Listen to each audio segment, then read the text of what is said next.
வழக்கத்தில் இருக்குது. இப்ப இந்த சர்வேஸ்வரன்ங்கிற பெயர் எப்பொழுது மாற்றப்படுகிறது என்று சொன்னால், ஏர்ன்ஸ்ட் வால்டர் என்பவர்கள் இங்க இருக்கக்கூடிய சீகன் பாலனுடைய வேதத்தில் இருப்பதை திருத்த வேண்டும் என்று சொல்லி முயற்சிக்கிறார்கள்.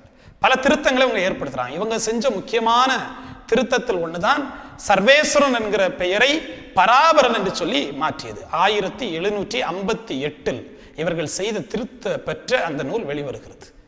இவர்கள் தம்புரானை விட்டுட்டாங்க, சர்வேஸ்வரன் விட்டாங்க, பராபரன் என்கிற பெயரை கொண்டு வராங்க. இப்ப பராபரன் என்கிற பெயரை அறிமுகப்படுத்தினார்கள். இந்த திருத்த நூலை பின்பற்றி தான் ஃபேப்ரியஸ் வராரு.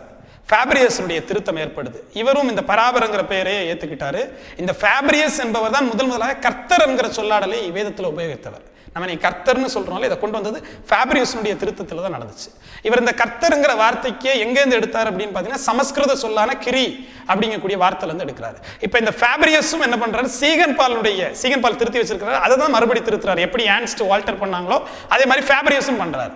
அதுல மறுதிருத்தகம் செஞ்சு அதை அச்சில் ஏற்றக்கூடிய ஆண்டு தான் 1813 இருக்கிறது. இந்த 1813 வெளிவந்த வேதத்தை எல்லோரும் ஏற்றுக்கிறார்கள். கிட்டத்தட்ட 5000 பிரதிகள் வெளிவந்தது. தஞ்சாவூர், திருநெல்வேலி, சென்னை போன்ற பல இடங்களில் இருந்த சீர்திருத்த சபைகள் என்று சொல்லி அழைக்கப்படக்கூடிய புரொட்டஸ்டன்ட், பெந்தேகோஸ்தே, சிஎஸ்ஐ போன்ற பல ஸ்தாபனங்கள் இருக்குது இல்லையா, அவங்க எல்லாருமே ஏற்றுக்கொண்ட ஒரு நூலாக இருந்துச்சு. ஒரு 5000 பிரதிகளுக்கு மேலே இதில் போட்டாங்க, எல்லாருக்கும் விநியோகப்படுத்தினாங்க. இந்த ஃபேப்ரியஸனுடைய இதுலேயே அப்படியே நிற்கிற போது மறுபடி ரினியூஸ் அப்படிங்கக்கூடியவர் வராரு.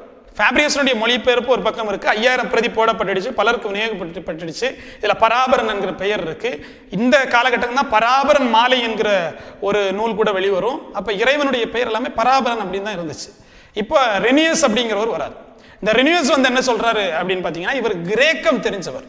கிரேக்கம் அதிகமாக தெரிஞ்சனா கிரேக்க நூல்ல இருந்து இவர் என்ன பண்றாரு, வேதத்திலிருந்து மொழிபெயர்க்கிறார், புதிய ஏற்பாடையும் பழைய ஏற்பாடையும். இவர் கிரேக்க நூல்ல இருந்து மொழிபெயர்த்து ரெனியஸ் ஒரு திருத்தத்தை வைக்கிறாரு, ஃபேப்ரியஸ் ஒரு திருத்தத்தை வைக்கிறாரு. இந்த 2 பேருடைய நூலாக்கத்தையும் எடுத்து பார்த்துட்டு, இந்த மொழிபெயர்ப்பு நூல்களை எடுத்து பார்த்துட்டு இறுதியாக ஒரு முடிவுக்கு வருகிறார்கள். ஃபேப்ரியஸனுடைய பழைய ஏற்பாடை நம்ம ஏத்துப்போம், கிரேக்கத்திலிருந்து இவர் கொடுத்திருக்கிறார்ல இவருடைய புதிய ஏற்பாடை ஏத்துப்போம் அப்படின்ட்டு அப்படிங்கிற அந்த ஒரு சூழல் ஏற்படுது. அப்படி சீகன் பாலுடைய வழியில் வந்த அவருடைய நூலை திருத்தம் செஞ்ச ஃபேப்ரியஸ் கர்த்தர் என்கிற சொல்லாடலை எல்லாம் கொடுத்தவர். இவருடைய பழைய ஏற்பாடை நம்ம ஏத்துக்கிட்டோம், புதிய ஏற்பாடை ரினியூஸ்ட் ஏத்துக்கிட்டோம்.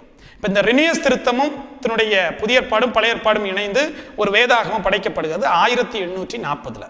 இப்போதான் முதல்ல தமிழ் வேதாகமம் ஒன்று முழுமை பெறுது 1840. பழைய ஏற்பாடு புதிய ஏற்பாடு என்கிற ஒரு வேதாகமம் வந்துடுச்சு.